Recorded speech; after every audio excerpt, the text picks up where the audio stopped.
두 손을 가슴에 얹고 이렇게 다짐합니다. 하나님께서 보실 때 나는 정말 두고 보기에도 아까운 사람이다. 시작. 하나님께서 보실 때 나는 정말 두고 보기에도 아까운. 이것이 하나님께서 예수님을 바라보실 때 하신 말씀인데, 마태복음 3장 16절을 보면 예수님께서 침례 받으시고 곧 물에서 올라오실새 하늘이 열리고 하나님의 성령이 비둘기같이 내려 자기 위에 임하심을 보시더니 하늘로서 소리가 있어 말씀하시되 이는 내 사랑하는 아들이요 내 기뻐하는 자라 하시니라. 아하, 하늘에서 음성이 들려올 수도 있구나. 마가복음 9장 7절에도 또 들려옵니다. 마침 구름이 와서 저희를 덮으며 구름 속에서 소리가 나되 이는 내 사랑하는 아들이니 너희는 저의 말을 들으라 하는지라. 그 구름 속에서도 하나님의 음성이 들려옵니다. 그런데 예수님만 들은 것은 아니더라고요. 사울이라고 하는 청년에게도 주의 음성이 들려옵니다. 사도행전 9장 3절 이하입니다. 사울이 행하여 다메섹에 가까이 가더니 호련히 하늘로서 빛이 저를 둘러 비추는지라. 땅에 엎드려져 들음에 소리 있어 가라사대 사울아 사울아 네가 어찌하여 나를 핍박하느냐 하시거늘 대답하되 주여 뉘시니우까 하라을 때 나는 네가 핍박하는 예수라. 네가 일어나 성으로 들어가라. 행할 걸 내게 이를 자가 있느니라 하시니 같이 가던 사람들은 소리만 듣고 아무도 보지 못하여 말을 못하고 섰더라. 자, 이런 소리도 사울이라고 하는 청년도 들었습니다. 혹시 여러분들은 지금까지 신앙생활 하면서 하늘의 소리를 들어보신 적이 있나요? 저는 하늘의 소리를 분명히 들어봤습니다. 별별 음성을 다양하게 들었는데 확실하게 하늘의 소리를 들어보았습니다. 중저음 바리톤 음성이었습니다. 근데 신기한 게 뭐냐면 분명히 소리인데 소리가 아니에요. 소리가 아닌데 소리예요. 제가 그 소리를 듣고 비슷했던 소리가 뭐냐면 십계라고 하는 영화를 볼 때 그 하나님의 음성이 들려오죠. 모세에게 모세야. 그 음성하고 그 비슷하더라고. 굉장히 비슷해. 그래서 내가 그 영화를 만든 사람이 혹 하나님의 음성을 들어본 사람이 아닐까라고 제가 의문을 가졌어요. 자, 그 소리의 내용이 이런 내용이었습니다. 경동아, 내가 왜 이 우주 만물을 창조한 줄 아느냐? 내가 왜 성경 66권을 기록한 줄 아느냐? 내가 왜 너를 지은 줄을 아느냐? 나의 영광을 위하여 지었느니라. 내가 분명히 들었어요. 소리로 들었어요. 소리는 아니었는데. 그런데 소리였어요. 그러니까 내가 중저음 바리톤 음성이라는 걸 알죠. 자, 이 소리를 듣고 왜 내가 만들어졌으며 왜 내가 살아야 되고 왜 이 우주 만물이 창조되었는지를 확실하게 알았어요. 아, 하나님의 영광을 위하여. 아, 하나님의 영광을 위하여. 시작. 그래가지고 그걸 깨닫고 막 기뻐서 어떻게 감당할 수 없는 큰 기쁨이 내게 왔는데, 그리고 성경을 보다 보니까 이런, 내가 깨닫기 전에 사도 바울이 먼저 깨닫고 성경에 써놨더라고. 고린도전서 10장 31절에 시작. 그런즉 너희가 먹든지 마시든지 무엇을 하든지 다 하나님의 영광을 위하여 하라. 내가 먹든지 내가 마시든지 무엇을 하든지 다 뭐를 위하여 한다? 하나님의 영광을. 꼭 부탁드립니다. 하나님 보시기에 두고 보기에도 아까운 사람이 되어 하나님의 영광을 위해 사시는 여러분 되시기를 주님의 이름으로 축원합니다. 할렐루야. 하나님의 영광을 위하여 사는 사람은 예수님이 이 땅 위에 오신 목적을 100% 달성한 사람입니다. 그래서 중요한 거예요. 사람은 누구나 다 그냥 태어납니다. 너도 나도 그냥 태어나는 거예요. 정말 특이한 경우에는 이런 경우도 있습니다. 창세기 18장 9절 이하입니다. 그들이 아브라함에게 이르되 네 아내 사라가 어디 있느냐? 대답하되 장막에 있나이다. 그가 가라사대 기한이 이를 때 내가 정령 내게로 돌아오리니 네 아내 사라에게 아들이 있으리라 하시니 사라가 그 뒤 장막 문에서 들었더라. 이삭은 그냥 나온 게 아니라 낳기 전에 천사들이 얘기 속에서 나옵니다. 참 특이한 경우입니다. 창세기 25장 21절은 이런 경우도 있습니다. 이삭이 그 아내가 잉태하지 못함으로 그를 위하여 여호와께 간구하매 여호와께서 그 간구를 들으셨으므로 그 아내 리브가가 잉태하였더라. 원래 리브가가 애를 못 낳는 사람이었는데 남편이 기도해 주므로 응답으로 아들을 낳기도 합니다. 이렇게 응답으로 낳은 자식도 있습니다. 사무엘상 1장 10절 이하를 보면 한나가 마음이 괴로워 여호와께 기도하고 통곡하며 서원하여 가로되 만군의 여호와여 만일 주의 여종의 고통을 돌아보시고 나를 생각하시고 주의 여종을 잊지 아니하사 아들을 주시면 내가 그의 평생에 그를 여호와께 드리고 삭도를 그 머리에 대지 아니하겠나이다. 한나도 애가 안 생기는데 하나님께 간절히 울면서 기도해서 응답받은 아들로 사무엘이 나온 겁니다. 이런 아들도 있고요. 자, 누가복음 1장 10절에는 이런 신기한 아들도 있습니다.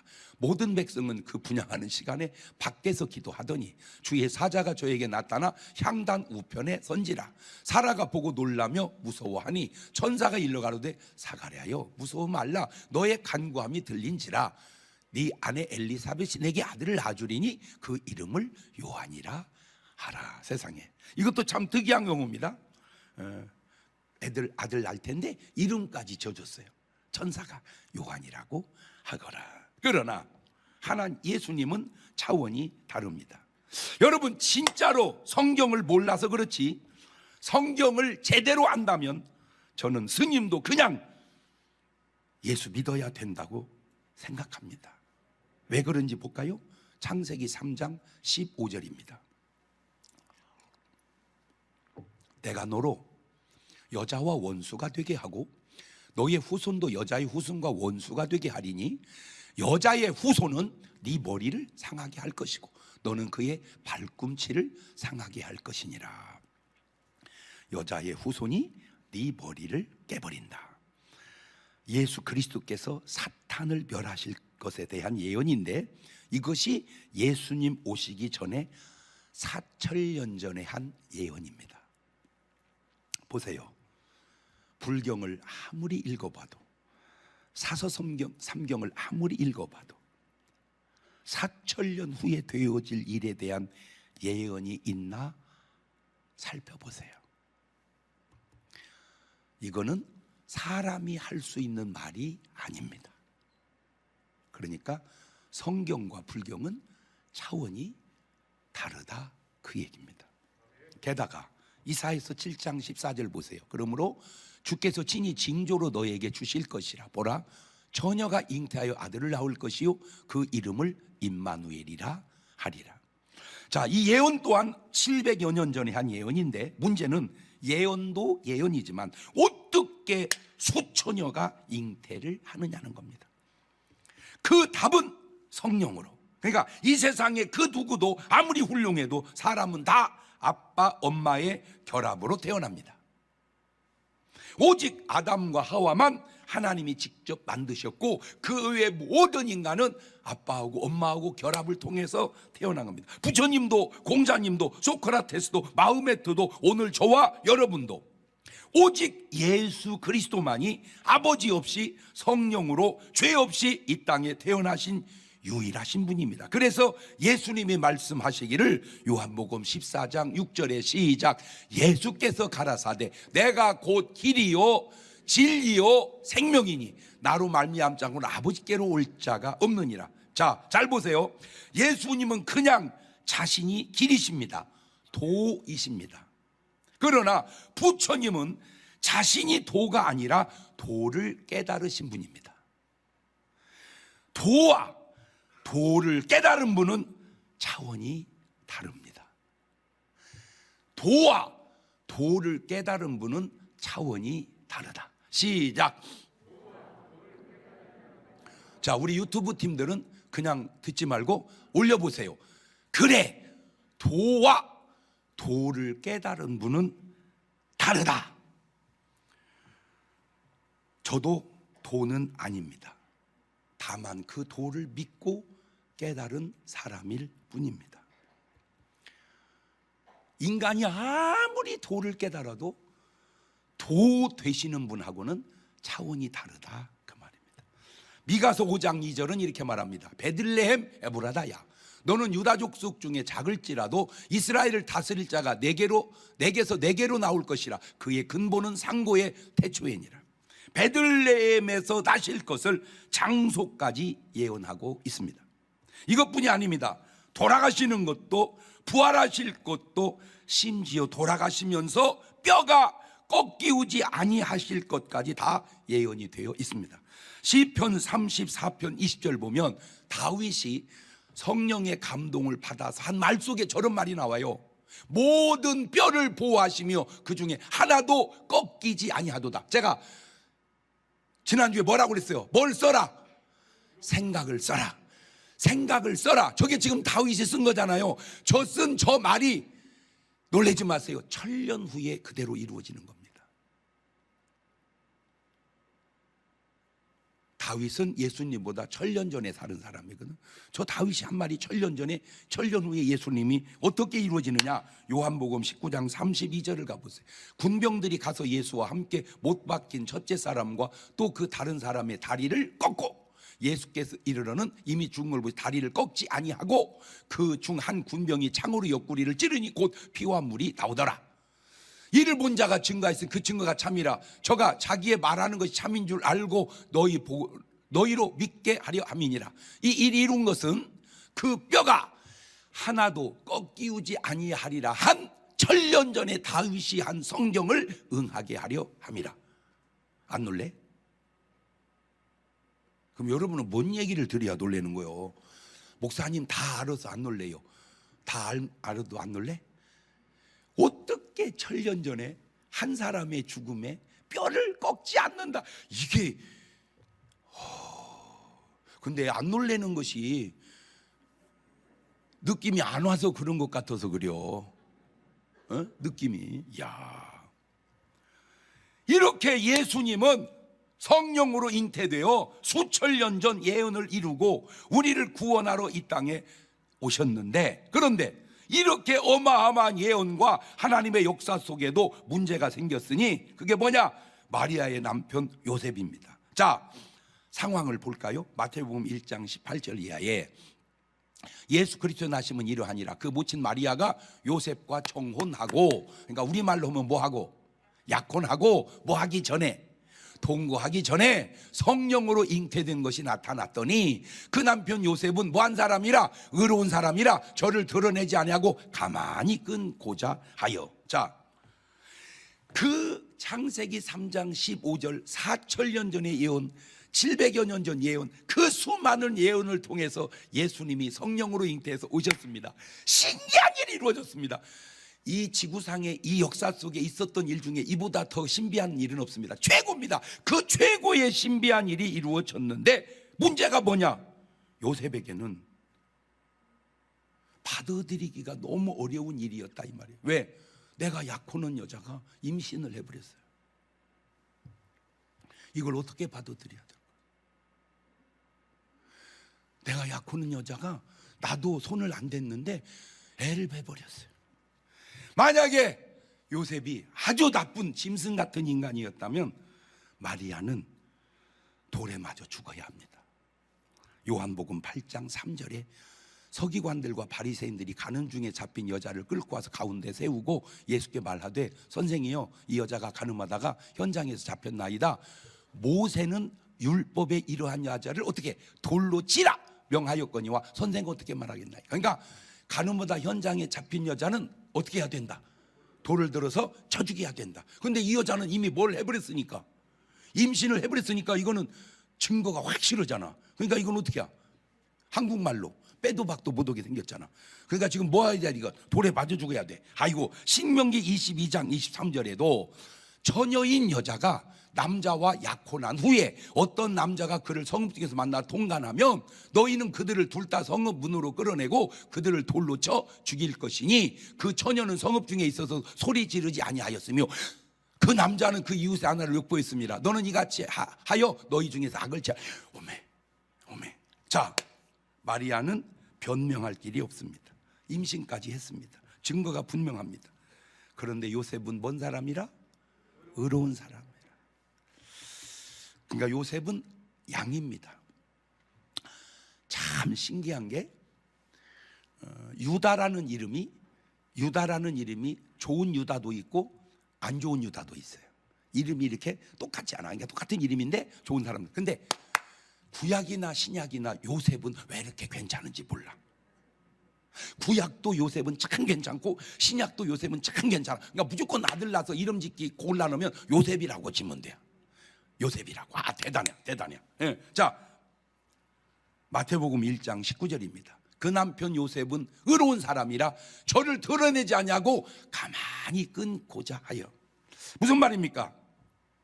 내가 요셉의 입장에 들어가서 보니까 내가 사랑한 여자가 결혼하려고 약혼을 해놨는데 이 여자가 임신을 했다. 그 말은 다른 남자가 있다. 그 말입니다. 자, 요셉은 이걸 이렇게 합니다. 그래, 나보다 더 좋은 남자가 있다면 가서 잘 살아라. 보내주는 거예요. 그래서 조용히 끊어주는 거예요. 참 훌륭한 사람. 대단한 사람 아니요? 자, 그런데 그 복잡한 문제 해답은 하나님께서 가져오십니다. 마태복음 1장 20절입니다. 이 일을 생각할 때에 주의 사자가 현몽하여 가로되 다윗의 자손 요셉아, 네 아내 마리아 데려오기를 무서워 마라. 저에게 잉태된 자는 성령으로 된 것이라. 여러분, 내가 얘기했죠. 단어 하나도 중요하다고. 요셉은 생각했지 고민하지 않았습니다. 만약 요셉이 고민했다면 우리 중문교인이라면 벌금 1,000원 받아왔을 거예요. 내가 왜 고민하냐고. 보세요, 한 단어가 그렇게 중요합니다. 고민이라는 단어를 쓰지 말고 생각이라는 단어를 쓰시고 기도라는 단어를 쓰십시오. 이제 오늘 이후로 내 생에 뭐는 없다? 고민은 없다. 그냥 뭐만 있을 뿐이다. 생각이 있을 뿐이다. 고민은 하지 마라. 뭔가 답이 없을 때 기도하세요. 하나님이 답을 주십니다. 마태복음 1장 21절입니다. 아들을 낳으리니 이름을 예수라 하거라. 이는 그가 자기 백성을 저희 주에서 구원할 자이심이니라 하니라. 예수, 자기 백성을 저희 주에서 구원할 자. 자, 그 이름 속에 또 놀라운 의미가, 예수의 이름 속에 놀라운 비밀이 예수, 세상 사람을 다 구원할 자가 아니고 자기 백성을 구원할 자입니다. 제가 거기서 알아낸 게 왜 사람들이 그토록 전도해도 예수를 안 믿는가 알아냈어요. 예수님의 백성이 아닌가 보다. 택한 백성이 아닌가 보다. 잃은 양이 아닌가 보다.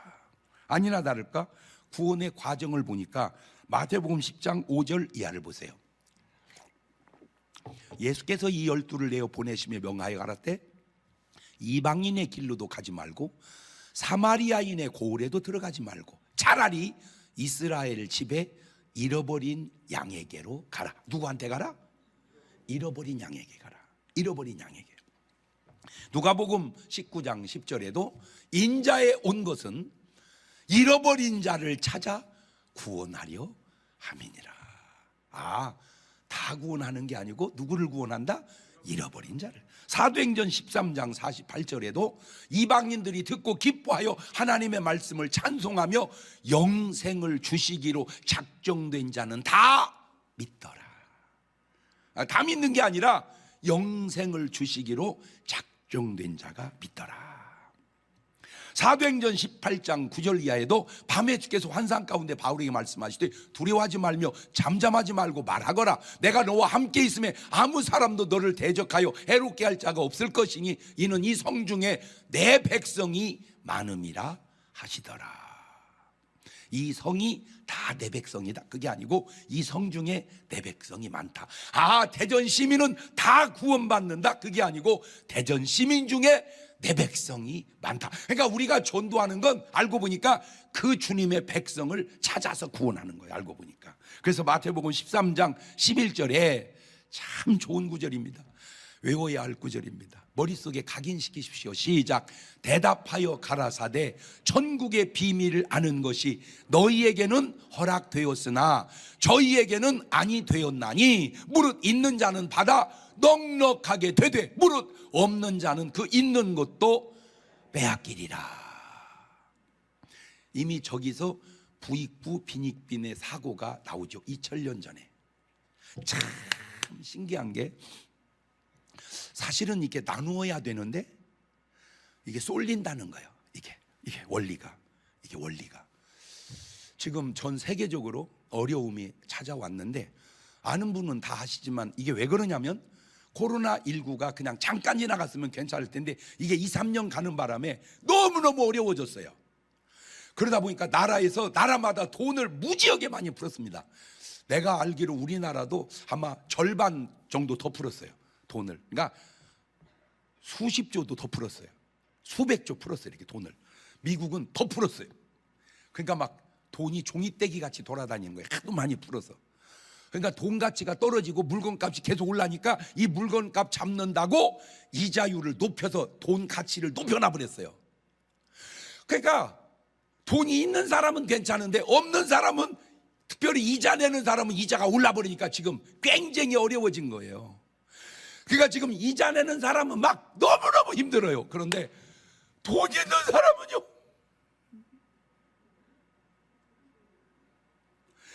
주체부 덕에 돈이 들어오는 거예요. 성경대로 부익부 빈익빈.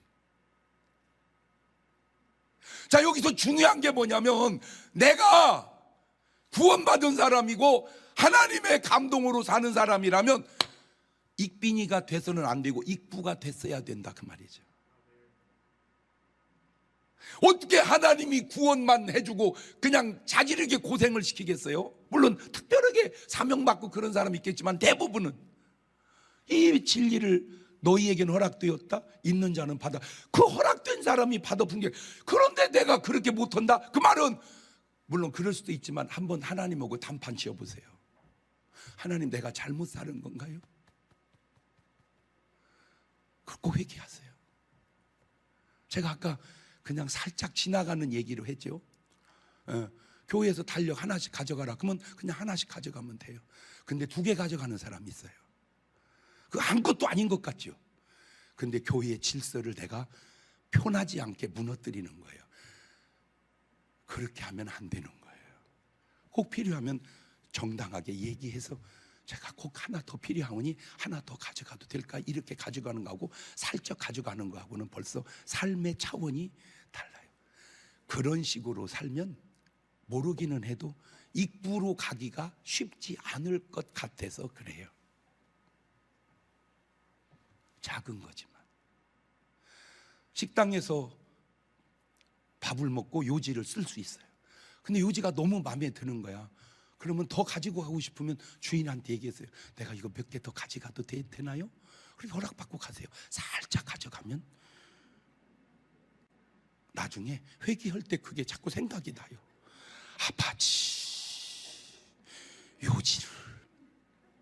아버지 요지를. 그게 은혜 받은 사람이에요. 그게 은혜 받은 사람. 진짜인지는 모르겠는데 내가 들은 말로 남탕은 목욕탕에 가면 수건을 줘요. 근데 여탕은 안 준다고 내가 들었어요. 다 없어진대요. 수건이 다 없어진대요. 그러니까 그 수건 하나 뭐예요? 그런데 그렇게 가져가면 굉장히 도움될 것 같지만 오늘 내 삶이 익부가 되지 못하고 익빈으로 간다는 말은 그 자체는 별거 아닌 것 같지만 이것이 굉장히 중요할 수도 있다. 그래서 제가 왜 여러분에게 말씀을 보라고 하고 왜 여러분에게 영혼을 구원해 보라고 하는지 아세요? 그 자체가 내가 익부에 편승하기 위한 아주 좋은 계기가 되기 때문에 그런 겁니다. 꼭 부탁드립니다. 마음에 걸리는 게 있으면 송구영신 예배 때 꼭 속죄 예물해서 드리세요. 하나님 나를 용서하여 주옵소서. 꼭 그것도 하나님께 기도하면 감동을 주실 거예요. 그렇게 해서 여러분의 문제가 해결될 수 있기를 바라요. 자, 드디어 우리의 구세주가 이 땅에 오셨습니다. 그러면 모두가 환영하고 모두가 모셔드려야 하지 않을까요? 그런데 신기한 게 반응이 다릅니다. 환영하는, 모셔드리는 사람과 오히려 반대하는, 대적하는 사람들이 있습니다. 신기합니다. 이게 누구 탓이며 누구 잘못일까? 자, 마태복음 2장 1절 이하를 보면 헤롯 왕 때 예수께 유대 베들레헴에 나심에 동방으로부터 박사들이 예루살렘에 이르러 말하되 유대인의 왕으로 나시니가 어디 계시뇨? 우리가 동방에서 그의 별을 보고 그에게 경배하러 왔노라 하니 헤롯 왕과 온 예루살렘이 듣고 소동한지라. 환영하는 사람과 소동하는 사람, 그 차이를 볼까요? 마태복음 2장 11절입니다. 집에 들어가 아기와 그 모친 마리아와 함께 있는 걸 보고 엎드려 아기께 경배하고 보배합을 열어 황금과 유향과 몰약을 예물로 드리니라. 저게 주님을 환영하는 사람입니다. 그런데 마태복음 2장 4절 이하를 보면 왕이 모든 대장과 백성의 장로들을 모아 그리스도가 어디서 나겠느냐 물으니 가로되 유대 베들레헴이니는 선지자 이렇게 기록된 바 유대 땅 베들레헴아 너는 유대 고을 중에 가장 작지 아니하도다. 네게서 한 다스리는 자가 나와서 내 백성 이스라엘의 목자가 되리라 하였음이니이다. 이들은 다 알아요. 어디서 나올지도. 그런데 환영하지는 않습니다. 헤롯이 이리 같은 사람이라면 이 사람들은 염소 같은 사람들이고 동방 박사는 양 같은 사람입니다. 더구나 이리 헤롯은 이렇게 합니다.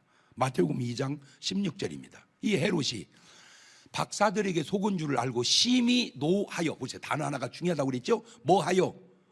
노하면 돼, 안 돼? 안 되지. 노하여 사람을 보내어 베들레헴과 그 모든 지경 안에 있는 사내 아이를 박사들에게 자세히 알아본 그때를 표준하여 2살부터 그 아래로 다 죽이니 이에 선지자 예레미야로 말씀하신 바 라마에 슬퍼하며 크게 통과하는 소리가 들리니 라헬이 그 자식을 위해 애곡하는 것이라. 그가 자식이 없으므로 위로받기를 거절하였도다 함이 이루어졌느니라. 야 헤롯아, 야 이리야, 들어봐라. 너는 예수님을 죽이려고 하는 생각, 그래서 네 왕권을 지키려고 하는 생각만 있지, 아무 죄도 없이 2살 아래에 죽은 가족들의 슬픔이 네 의식 속에 있냐? 이 나쁜 놈아,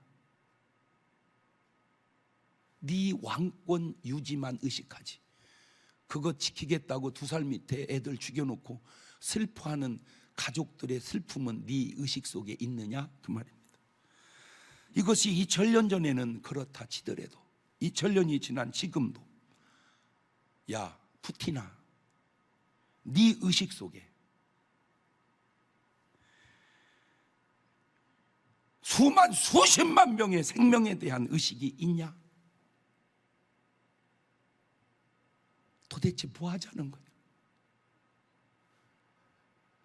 너도 지금 나이가 적지 않잖아. 어? 그래서 더 먹어놔서 그렇게 죽여놔서 지금 몰라서 그러지.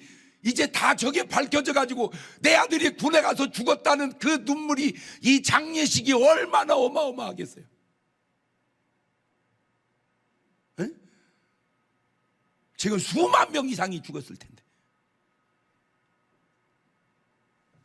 이 라마의 슬픔을 능가하는 지금 그런 슬픔이 푸틴이 저질리고 있다는 사실을 아시는 분은 내가 그렇게 얘기하더라고 좀 전해주세요. 푸틴한테. 김정은, 너의 정권 유지만 있지 죄 없이 죽어간 무고한 생명들의 슬픔이 네 의식 속에는 있냐? 고모부를 죽이고 형을 죽인 그 아들이 지금 살아있다. 그 아들의 마음은 어떻겠냐? 그러거나 저러거나 너는 네 정권 유지할 수 있잖아. 꼭 그렇게 죽이고 유지해야 되냐? 난 진짜 우리 한국에 있는 정치인들 속에도, 심지어는 목사 속에도, 무슨 신부님 속에도, 그 의식 속에 도대체 무슨 의식을 갖고 사는지. 그런데 볼래요? 마태복음 2장 18절에서 이 사람들이 막 슬퍼합니다. 그리고 바로 다음 절 19절에 헤롯이 죽은 후에 금방 죽을 것을 왜 그럴까? 바로 죽을 것을. 이 사람만 그런 게 아니에요. 사도행전 12장 1절 이하에도 보면 그때 헤롯 왕이 손을 들어 교회 중 몇 사람을 해하려 하여 요한의 형제 야고보를 칼로 죽이니 유대인들이 이 일을 기뻐하는 걸 보고 베드로도 잡으려 할 때 무교절이리라. 아니야, 목사님 아까 헤롯이 죽었는데 왜 또 무슨 헤롯이 또 나와요? 이게 그 자손이요. 이 사람 집안입니다. 아까 헤롯이 김일성이라면 지금 이 헤롯은 김정은이라고 할까? 너무 비슷해 집안이. 사도행전 12장 23절입니다. 헤롯이 영광을 하나님께 돌리지 아니하는 거로 주의 사자가 곧 친히 충이 먹어 죽으니라. 아까 3절에서 죽였죠? 23절에 죽은가? 20절 있다 또 죽어. 자기가 바로 또 죽습니다. 그렇게 죽을 것을 왜 그렇게 살까? 그렇게 죽을 것을 왜 그렇게 살까? 올려봐. 유튜브 팀들은 그렇게 죽을 것을 왜 그렇게 살까? 그런데 이 사람들이 모르는 것이 또 있습니다. 그렇게 죽어서 끝이 아니라 지옥이 있다는 사실을. 그게 안타까워요. 누가복음 16장 22절 보세요. 이에 그 거지가 죽어 저렇게 죽어야 됩니다. 천사들에게 받들려 아브라함 품에 들어가고 이렇게 죽어서는 안 됩니다. 부자도 죽어 장사되매 저가 음부에서 고통 중에 눈을 들어 멀리 아브라함과 그의 품에 있는 나사를 보고 불러가로되 아버지 아브라함이여 나를 긍휼히 여기소서 나사를 보내어 그 손가락 끝에 물을 찍어 내 혀를 서늘하게 좀 해주세요. 내가 이 불꽃 가운데서 고민하나이다. 보세요. 저렇게 죽어서 끝이 아니라 지옥의 고통이 있다 그 말이야. 죽어서 끝이 아니라 지옥의 고통이 있다.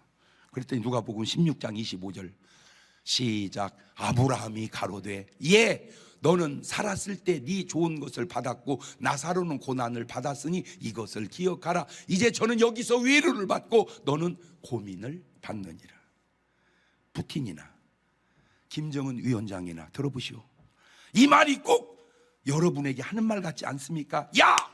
너는 살았을 때 내 좋은 것을 받았고 나사로는 고난을 받았으니 이것을 기억하라. 이제 저는 여기서 위로를 받고 너는 고민을 받느니라. 내가 죽기 전에 알려주는 거요. 이러면 내가 깐 거요? 내가 깐 거요? 바른 말 해드린 거요? 왜 가만히 있어? 내가 지금 푸틴이나 김정은 위원장을 깐 거요? 그분들을 위해서 바른 말을 해준 거요? 그럼 왜 안 해? 왜 바른 말을 안 해주냐고? 당신이 목사라면, 당신이 신부라면 바른 말 해줘야지.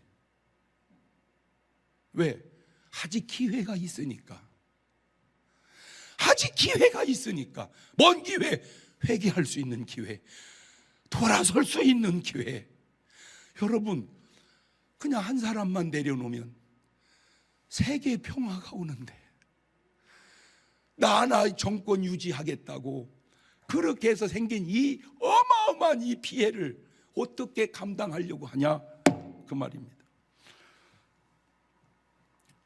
이만갑이라고 이제는 만나라 갑시다. 그건 북한 탈북자들 프로그램이요. 제가 거기 나갔잖아요.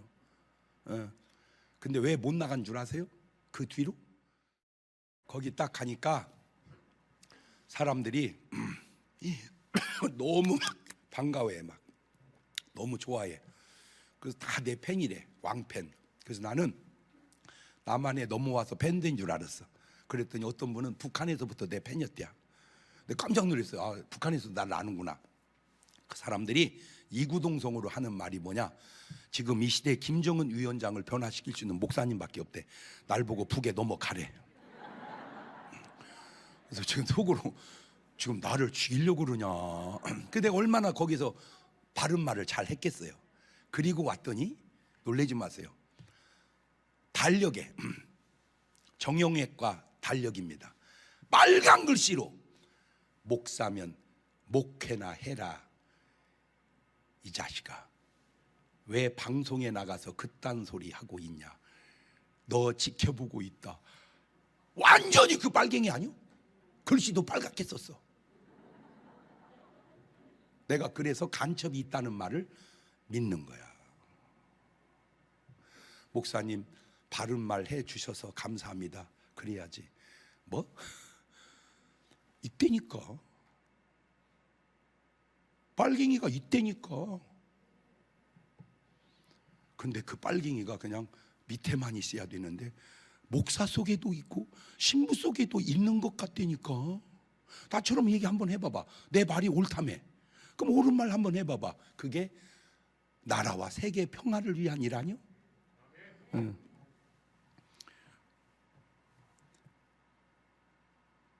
가면 어디 가는지 내가 알려줄게. 마가복음 9장 48절에 거기는 구더기도 죽지 않고 불도 꺼지지 아니하느니라. 사람마다 불로서 소금 치듯함을 받으리라.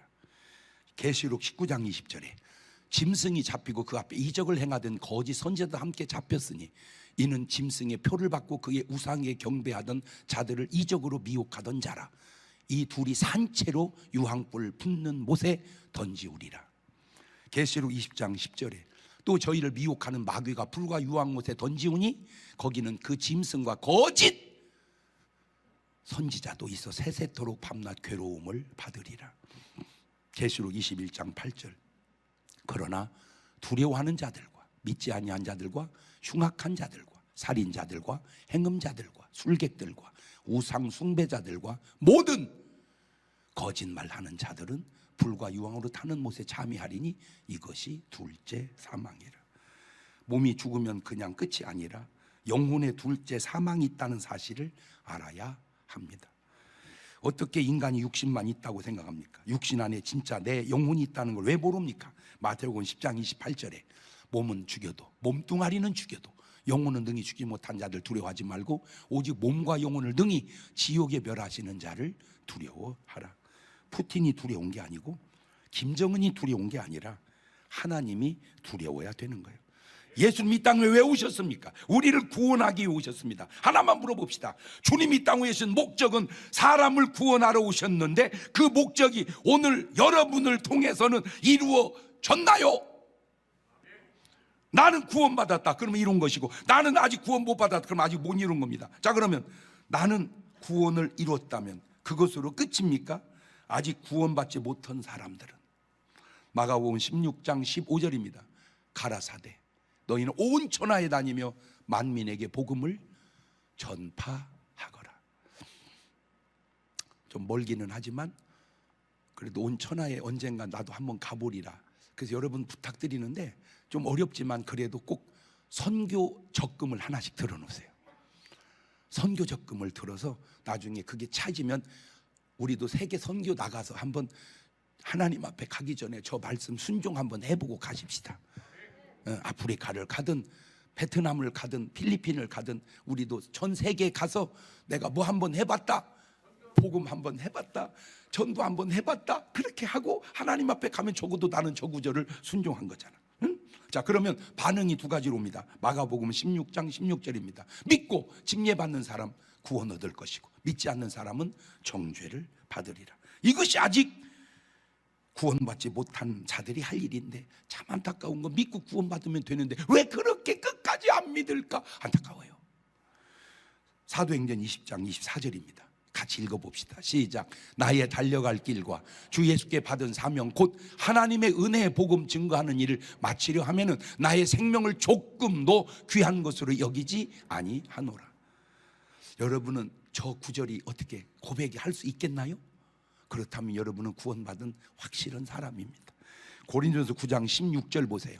내가 복음을 전할지라도 자랑할 것이 없으면 내가 부득불할 일임이라.